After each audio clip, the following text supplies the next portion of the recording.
I joined Christ Gospel Church in 1963. My first convention was 1965. It was a great year for us because it was our beginning experience to actually experience our relationship with Christ Gospel Church and Reverend Hicks.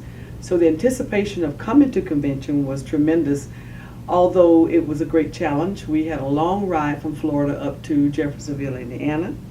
We did not have the privilege to stop at any of your well-known hotels and be able to lodge and or to go in a restaurant and be able to take some relaxation to eat and stretch or whatever. We, of course, had to go to the places that was designated for either black or white. We knew what our particular color was, so we knew where to go. We did not have an opportunity to take a night and just rest, but our anticipation and the excitement about coming to convention and getting a chance to hear the Word of God that piqued our interest when I first came, joined the church. So the anticipation actually overrode all of the challenges, and needless to say, when we arrived and started participating in the services, we were ecstatic. We were just ecstatic. So, of course, the elements were there of the society at that time. We did not encounter things necessarily when we got to the church. We were just so involved in being grateful just to be a part of it.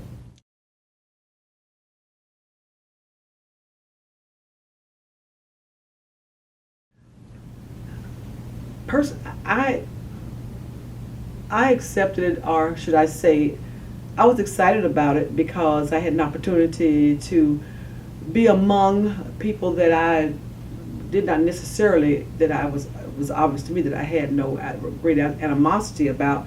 I was just happy to be a part, but I felt the love, I felt the acceptance, genuine acceptance, not just verbal acceptance. And because we moved together in our worship, and then you could feel the camaraderie, you could feel the love. It was genuine, and it didn't allow me at any time to want to inspect how a person actually felt about me. I was just excited to be here.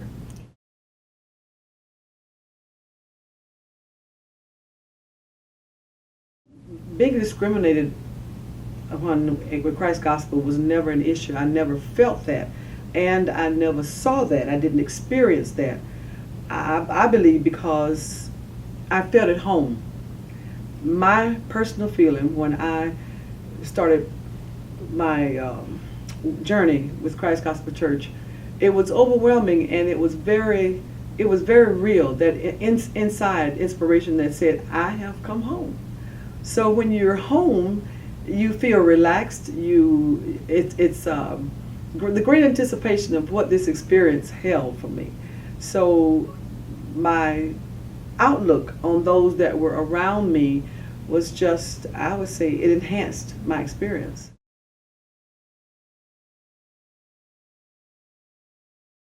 Her reaction was that of a mother to me, in that she I think we reciprocated that thing of, here's my child that's come home, along with my feeling that I found my mother. And not in the sense that it was a person up here and I'm down here. Love, to me, does not have that type of caste system.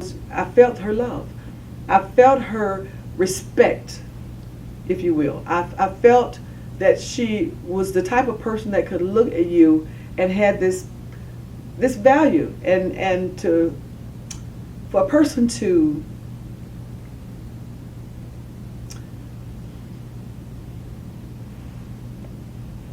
actually genuinely show value in your life, it's unspoken. It's unspoken. It was real.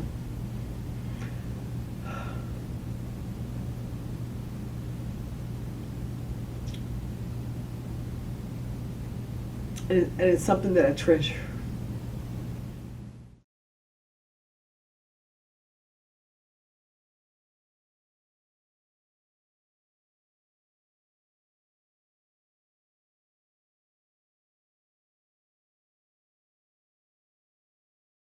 In 1984, we were looking for property because when we relocated to Florida to continue with the pastorage there, we did not have a place to meet of our own, and we used borrowed property, churches that they allowed us. So every day, my Reverend Jones would go out looking for some location, some property or building or whatever that we could have to purchase. But in 1984, we were still very aware of certain things that were present. You could not shut your eyes to it. You knew that it was a way of life. So we had challenges in trying to find property. He would go looking for property only to be told that, well, the property is not really on the market, or either this property maybe has a proposal on it, or it has maybe a contract.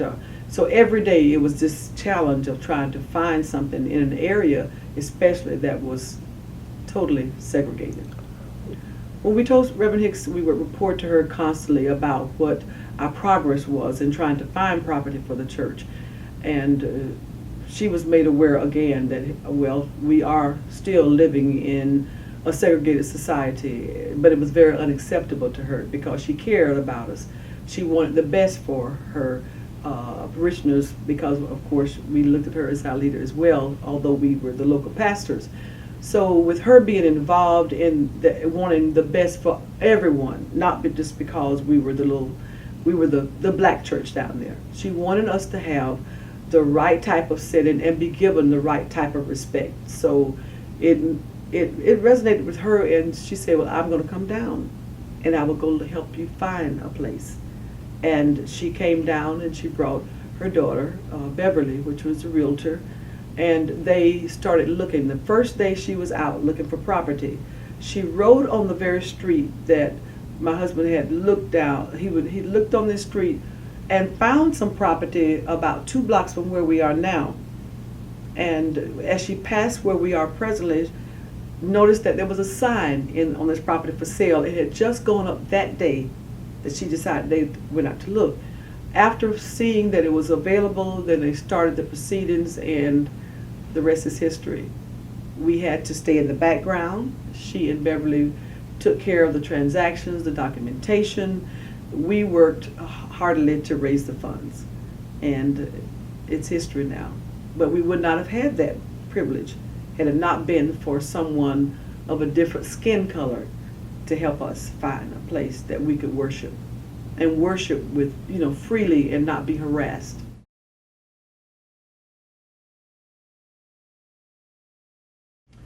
We had strong reactions when we moved in because on both sides of the scales, the individuals who were segregated against and those who were the proponents of segregation did not like the fact that you start, as we might say, quote, mixing. And one day when I was out getting the mail from the mailbox, this car rode by and threw out these racial slurs as to the N-word, what are you, and didn't use good language. But understanding the times that we were in, to me it appeared to be not a big deal, but it was a big deal because you knew that nothing to say, you just still carried on, but you were very aware that you were not accepted by all. Not everyone accepted. No, we had another incident of one of our parishioners the family lived about 2-3 blocks away from the church.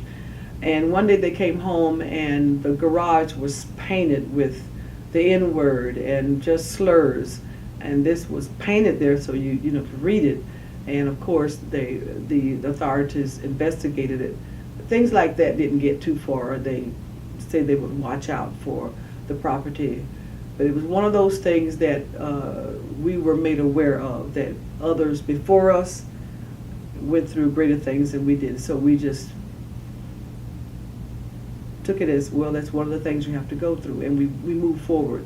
We did not try to retaliate or try to act in any manner because we still felt that we were blessed with the property that we were given, or should we say we had worked for.